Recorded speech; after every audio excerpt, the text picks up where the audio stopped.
Y el señor de Emilio Cotarelo es un erudito de notable ingenio y de muy buen gusto, a quien debemos estar agradecidos y dar grandes alabanzas los aficionados a la amena literatura y a todas las artes de la palabra. Sus libros nos maravillan por la diligencia y el tino con que el autor ha sabido recoger noticias. Sus libros enseñan mucho y deleitan más. Natural es que sean leídos, comprados y celebrados. Los ha compuesto ya el señor Cotarelo sobre don Enrique de Villena, sobre el conde de Villamediana y sobre el gran poeta Tirso. Pero lo que ahora me mueve a hablar de este escritor es la serie de estudios que está publicando sobre actores y actrices del siglo pasado.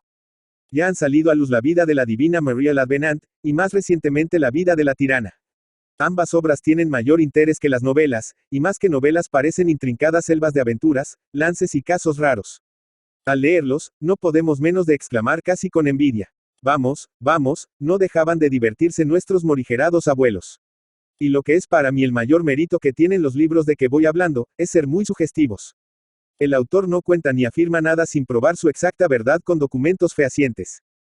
Quedan, pues, por contar o apenas indicados entre renglones, 1000 sucesos importantes y ocultos, los cuales explican o pueden explicar otros cuyas causas no vislumbramos, porque el señor Cotarelo, como historiador severísimo y veraz, tiene que dejarnos a media miel, sin decir como cierto lo que no está evidentemente demostrado, aunque se presuma y haya acerca de ello rastros e indicios. Siguiéndolos, voy a permitirme yo poner aquí algo muy importante de la vida de la caramba, que el señor Cotarelo, por virtud de su severidad histórica, no ha podido menos de dejarse en el tintero, tal vez a pesar suyo. 2. El 8 de septiembre de 1785, día en que celebra la Iglesia la Natividad de la Virgen Santísima Nuestra Señora, en vez de acudir al templo a rezar sus devociones, la desenfadada María Antonia Fernández bajó a pasear en el Prado, a provocar a los galanes y a escandalizar, según tenía de costumbre. Estaba en lo mejor de su edad, como sol que culmina en el meridiano. Famosa por sus conquistas y celebrada por su gracia, por su primor en el vestir, por su gallardo cuerpo, por su andar airoso y por su marcial y buliciosa desenvoltura.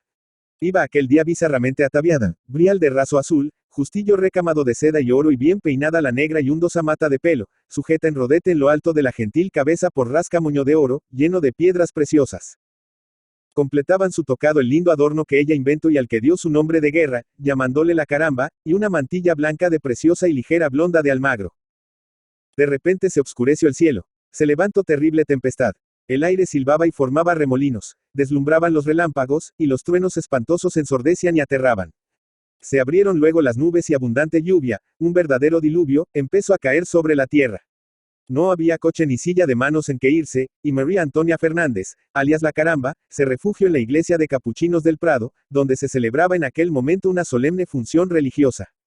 Predicaba Fray Atanasio, predicador tan elocuente como severo. El horror de la tempestad que continuaba y crecía, las frases tremendas con que el padre fustigaba los vicios y con que describía las penas eternas que Dios justiciero les impone y tal vez asimismo el devoto cuadro de Lucas Jordan, que en aquella iglesia se parecía, representando a la Magdalena a los pies de Cristo, todo compungió por tal arte a la bella pecadora, penetrando en sus entrañas como agudas saetas de fuego, que se llenó de atrición y aun de contrición, sintió que el Altísimo la llamaba así y como por milagro quedó convertida.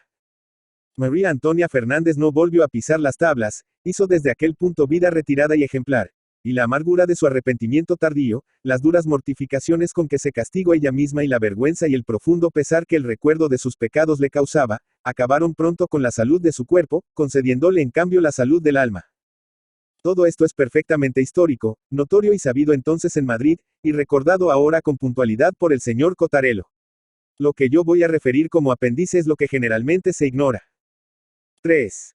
Cualquier pecado mortal es abominable, pero cuando el pecado no contamina a ningún sujeto inocente y puro y no le aparta de la senda de la virtud, su malicia es mucho menor que cuando extiende su pernicioso influjo sobre criaturas humanas, y cuando todo lo inficiona y corrompe. María Antonia Fernández, aunque arrepentida y llorosa, tenía el consuelo de no haber pecado nunca en este segundo sentido. Cuantos habían caído en sus redes y habían sido con ella pecadores, estaban pervertidos muy de antemano, de modo que ella no agostó ninguna virtud en flor, ni remedando al demonio robó ángeles al cielo para llevárselos consigo. A María Antonia no remordía la conciencia, sino de su propia perdición y no de haber procurado la ajena. Solo en una ocasión se mostró ella propicia a cometer tan doble y feo delito, pero se frustró y quedó en conato, gracias a la entereza de un sujeto y sobre todo, gracias a la misericordia divina. Con horror recordaba la caramba aquel caso. El duque de Campoverde, a quien llamó así para ocultar su verdadero título, protegía y albergaba en su casa a un sobrino suyo, tan ilustre como pobre, llamado D. Jacinto de la Mota, gallardo mancebo en la florida edad de 24 años, elegantísimo, discreto y agradable por todo extremo. Y lo más singular y raro que en él había era su espiritual e inmaculada limpieza. No pocas damas desaforadas tenían el descoco de reír y burlar sobre su condición arisca, apellidándole el nuevo Hipólito y tal vez sintiendo el prurito de remedar a Fedra con mejor éxito y ventura. El duque, viejo alegre y algo librepensador, y dos amigos suyos, muy curtidos y versados en aventuras ligeras y galantes mortificaban de continuo a de Jacinto, ridiculizando su honesto recato y urdiendo tramas y buscando ocasiones peligrosas en que de todo punto le perdiese. Conjurados para tan inicuo fin, buscaron el poderoso auxilio de la caramba. Hubo una cena, a la que asistió de Jacinto, ignorando lo que iba a haber en ella, y le sentaron al lado de la seductora actriz, bella como nunca aquella noche, con leves y casi transparentes vestiduras, y adornados sus brazos y su desnuda y candida garganta con ricos brazaletes y espléndido collar de perlas. Pasaré aquí de largo, a fin de que nadie tilde de licencioso este escrito, sobre las infernales artes con que la caramba, industriada por los tres libertinos, excitado su amor propio, anhelante de la victoria, y prendada además de la gallardia e inocencia del casto mozo se esforzó por avasallarle y rendirle a todo su talante. Don Jacinto estuvo más firme que una roca, eclipsó casi la memoria del hijo predilecto del patriarca Jacob, todo ello con tal dignidad y tan sin melindres ni remilgos, que la risa y la chacota, que el tío y sus dos amigos empezaron a mostrar, hubo pronto de trocarse en admiración y respeto. Desde entonces dejaron tranquilo al mozo, sin fastidiarle y sin embromarle más con disolutas disertaciones e impuras acechanzas. Lo que resultó de este frustrado delito, del que no pudo menos de tener noticia la sociedad elegante y aristocrática de Madrid, fue la fama casi de santidad con que resplandeció de Jacinto, a quien se dieron a reverenciar las señoronas devotas, citándole como modelo. Y resultó también, y este fue más profundo resultado, un alto aprecio, una amistad sublime y una extraordinaria gratitud en el generoso corazón de la mujer desdeñada.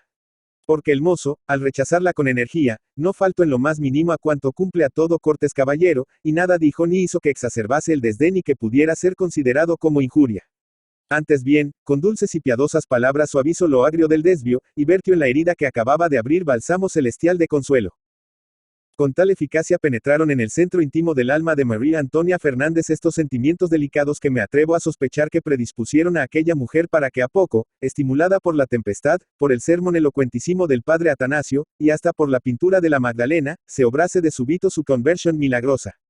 Aquellos nobles sentimientos fueron como abejas, que empezaron por clavar sus punzantes aguijones en el pecho de la caramba, y después labraron en su centro panal suave de místicas flores. Lo cierto es que María Antonia y de Jacinto quedaron amigos y que la amistad hubo de estrecharse no bien se convirtió María Antonia. Nadie la veía ni en paseos, ni en teatros, ni en toros, ni en verbenas y veladas. Iba solo a las iglesias, humildemente vestida con basquiña y negro manto de beata. Solo un hombre además de su confesor, hablaba ya en ocasiones con ella. Este hombre era de Jacinto. Ora se hablaban en la misma iglesia de capuchinos, donde fue la conversión de ella y donde ambos solían asistir. Ora acudía a la casa de la actriz, si bien con prudente recato para evitar la maledicencia. No podía ésta tener el menor fundamento, pero la malicia humana levanta en el aire castillos de torpes embustes, y conviene evitar que la malicia los levante y se haga fuerte en ellos. María Antonia Fernández se sentía atraída hacia de Jacinto por un afecto angelical y todo del espíritu, y se lisonjeaba además de que afecto no menos puro impulsaba a de Jacinto a venir a visitarla. Sus pláticas eran edificantes y propendían a lo místico, pero María Antonia distaba mucho de caer ni de tropezar siquiera en el error de los alumbrados. Para precaverse, leía con frecuencia los desengaños del padre Arbiol. Y por otra parte, si algo había en su mente y en su corazón de que, después de examinarlo, su conciencia pudiera tener escrúpulos, era un leve asomo de complacencia, al imaginar o al notar que, si no había triunfado pecaminosamente de aquel mozo por los sentidos, había logrado elevar su alma ya purificada hasta el alma de él, enlazándolas con amistoso y casto lazo. Aquel nuevo género de vida daba al espíritu de María Antonia grata paz y regalo. Pero la austera crueldad con que trataba ella su cuerpo, los ayunos, las largas vigilias, el cilicio con que maceraba su carne, y acaso la dura disciplina con que se atormentaba en su más secreto retiro, quebrantaron tanto su salud, que cayó gravemente enferma, y estuvo, durante 3 meses, postrada en el lecho y a punto de exhalar el último suspiro. La ciencia de un buen médico y el cuidadoso esmero de su criada Juana, lograron conservar su vida y devolverle la salud. Durante la enfermedad y más aún en la convalecencia, en voz baja, al oído, tiñéndose sus pálidas mejillas de leve color de rosa, preguntaba ella con frecuencia a Juana. Ha venido a saber cómo estoy. ¿No le has visto? ¿No ha hablado contigo? Contrariada y afligida Juana, tenía que confesar que de Jacinto no había aparecido por aquella casa, no había enviado, al menos a un criado, a informarse de cómo estaba la enferma. Por último, la caramba supo una novedad imprevista. La marquesa viuda de Montefrío, prendada de las virtudes de Jacinto, y después de oír los consejos e informes del padre Atanasio, su confesor, había decidido tomar a don Jacinto para yerno, casándole con su hija, la marquesita, heredada ya y señora de una renta anual de más de 20.000 ducados. Se afirmaba que la marquesita era fea y tonta, pero prevaleció la razón de estado. Todo se concertó pronto y bien, y de Jacinto de la Mota era ya rico y marqués de Montefrío. Honda melancolía se apoderó del alma de María Antonia. Y sin embargo, ella se esforzaba por disculpar a su amigo. El matrimonio, pensaba, no es para santificar por medio del sacramento el deleite y la satisfacción de una pasión amorosa. Es, en todos los que le contraen, para cumplir con una obligación y servir a Dios en aquel estado. Y es, además, en los nobles, para conservar y perpetuar el lustre y decoro de sus familias, y sus apellidos y títulos, gloria y ejemplo de la patria e inmediato sostén de las bien concertadas monarquías. Así se explicaba María Antonia que de Jacinto, severamente, sin amor y en cumplimiento de deberes impuestos por su nobleza, se hubiese al fin casado. Esto discurría para disculpar a su amigo, pero se afligía de no verle, de no conversar con él y de la soledad y del abandono en que la había dejado. En medio de su pena, pudo tanto aún la briosa mocedad de María Antonia, fortalecida por el modo de vivir, menos duro y penitente que su larga convalecencia le había impuesto, que vino al cabo a encontrarse de nuevo sana y hermosa. Vehemente deseo de volver a ver a de Jacinto dominó entonces su alma. Sin dejar su humilde traje de beata, pero, con extremada, pulcra e inconsciente diligencia, peinado el undoso cabello y acicalada toda su gentil persona, la caramba acudió de diario a rezar en la iglesia de capuchinos y a pasar allí largas horas. No se lo confesaba, no quería confesárselo, pero tal vez recelaba con miedo que no era solo la devoción la que allí le llevaba, sino también la esperanza de volver a ver a de Jacinto. Y la esperanza se cumplió. María Antonia volvió a verle, más ay, cuán diferente del que antes era. Había descendido de un coche lujoso y llevaba al lado a la señora marquesa, su mujer, muy engalanada y muy fea. María Antonia cerró involuntariamente los ojos para no ver aquello, y para no ser vista, se echó muy a la cara el manto y se arrimó a la pared en el lugar del templo que le pareció más sombrío. María Antonia volvió, no obstante, a la iglesia de capuchinos. No deseaba ya ver a de Jacinto en compañía de la marquesa. Deseaba verle solo y hablarle. Tardó en cumplirse su deseo, mas se cumplió por último. Don Jacinto, saliendo de la sacristía, atravesó el templo. Ella le vio y salió antes que él y le aguardó a la puerta, entre varios mendigos que pedían limosna. La palidez limpia y mate de su rostro tenía soberano hechizo y sus negros y rasgados ojos brillaban como dos soles de luto. Iba tan distraído el flamante marqués que no reparó en ella, hasta que al ir a pasar la tocó con el hombro. Viola entonces y se paró encarnado como la grana. Ingrato, exclamó ella, te aguardaba aquí para cerciorarme de que no me has olvidado del todo y para pedirte la limosna de una mirada y el favor y la honra de que te dignes hablarme todavía. Estoy casado, dijo él, y en el tono con que pronunció aquellas palabras, se mostraba el temor de que alguien le viese con ella. Don Jacinto, con todo, parecía más mundano y menos timorato que de soltero. Se diría, y ella lo sospechó de repente, que de Jacinto casi había desechado su mojigateria, logrado ya el fin principal que le había movido a tenerla. María Antonia, por primera vez después de su conversación y olvidada de su conversión, le dirigió entonces una mirada larga, fogosa, dulce y llena de promesas. Aproximando luego su rostro al de él, hasta el punto de que penetró por su boca y por sus narices el aliento de ella, dijo ella quedito y con desmayada dulzura. Ven de noche a casa. Nadie te verá y no lo sabrá nadie. Enseguida María Antonia le volvió la espalda y se apartó de aquel sitio. Salieron a relucir las galas y las joyas que se custodiaban en el fondo del arca. María Antonia no parecía ya la penitente. Estaba vestida, harto ligeramente vestida, como en la noche de la tentación y de la cena. Había vuelto la espalda a Dios y dadose de nuevo al diablo. Estaba perfumada su estancia, y lucían en ella los primorosos presentes de sus antiguos amadores y el lujo de la plata labrada. Don Jacinto no dejó de acudir a la cita. Era ya otro hombre, había desechado la máscara del misticismo. Hasta el recuerdo de la fealdad y de la tontería de su consorte estimulaba su liviano deseo. Para disculpar su ingratitud, brotaron de sus labios entrecortadas frases. Después pronunció ardientes palabras de amor, y roto ya el freno de su bien utilizada hipocresía, se abalanzó a María Antonia, que le atraía con los ojos y le embelesaba con blanda risa, medio abierta la húmeda boca y dejando ver los iguales y apretados dientes, que parecían dos hilos de perlas. Él la estrechó frenéticamente entre sus brazos y buscó los labios de ella con sus labios. Con ambas manos, María Antonia le rechazó tan violentamente, que faltó poco para que le derribase por el suelo. No parecía mujer, sino furibunda leona. No era la languida y complaciente enamorada, ni era tampoco la penitente mística. Era la maja de rompe y rasga, insolente y soberbia, capaz de herir con groseros y ponzoñosos insultos, y capaz de matar con la llama fulminea de sus ojos, cuando no con puñales. Vete, huye, exclamó, apártate de mi presencia. No pienses que la amistad y la admiración que me infundiste con tus embustes, se ha trocado en amor lascivo. Se ha trocado en asco. Si continúas aquí corres peligro de que te asesine. Solo muriendo a mis manos y no gozándome conseguirás ya arrojarme en el infierno. Vete, repito. Es un hurto ruin el que intentas, dándome tu alma y tu cuerpo vendidos ya para siempre y sin rescate a ese espantajo de mujer que te da título y dinero. Don Jacinto pensó que la caramba se había vuelto loca. Si no de su material violencia, tuvo miedo del alboroto, del escándalo y de la resonancia ridícula que podía tener aquella escena, si se prolongaba. Huyó, pues, casi despavorido.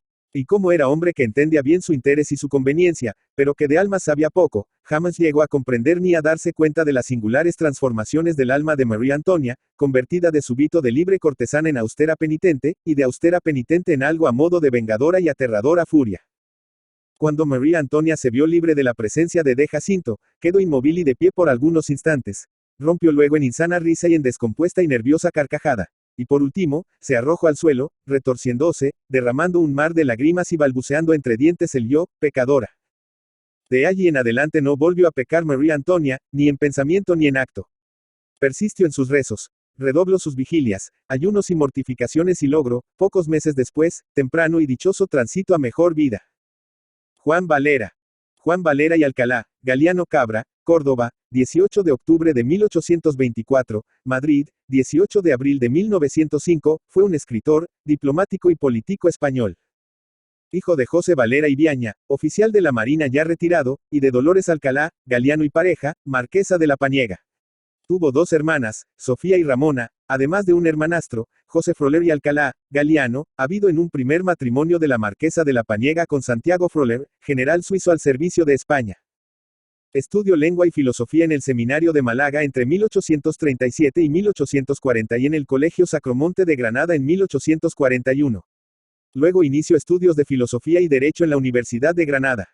Hacia 1847 empezó a ejercer la carrera diplomática en Nápoles junto al embajador y poeta Ángel de Saavedra, duque de Rivas. Allí estuvo 2 años y medio aprendiendo griego y entablando una amistad profunda con Lucia Palladi, marquesa de Bedmar, la dama griega, o la muerta, como gustaba de llamarla, a quien quiso mucho y que le marcó enormemente.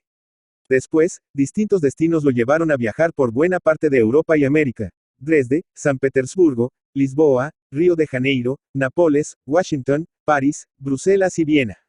De todos estos viajes dejó constancia en un entretenido epistolario excepcionalmente bien escrito e inmediatamente publicado sin su conocimiento en España, lo que le molestó bastante, pues no ahorraba datos sobre sus múltiples aventuras amorosas. Fue especialmente importante su enamoramiento de la actriz Magdalena Brohan. El 5 de diciembre de 1867 se casó en París con Dolores de Labat. Murió en Madrid el día 18 de abril de 1905. Colaboró en diversas revistas desde que como estudiante lo hiciera en la Alhambra. Fue director de una serie de periódicos y revistas, fundó el Cócora y escribió en El Contemporáneo, Revista Española de Ambos Mundos, Revista Peninsular, El Estado, La América, El Mundo Pintoresco, La Malva, La Esperanza, El Pensamiento Español y otras muchas revistas. Fue diputado a Cortes, secretario del Congreso y se dedicó al mismo tiempo a la literatura y a la crítica literaria. Perteneció a la época del romanticismo, pero nunca fue un hombre ni un escritor romántico, sino un epicúreo andaluz, culto e irónico.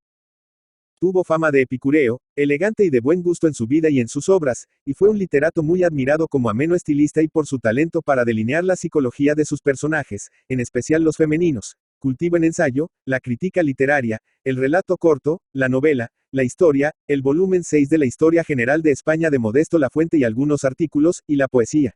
Le declararon su admiración escritores como José Martínez Ruiz, Eugenio Dors y los modernistas, una crítica suya presentó a los españoles la verdadera dimensión y méritos de la obra de Rubén Darío.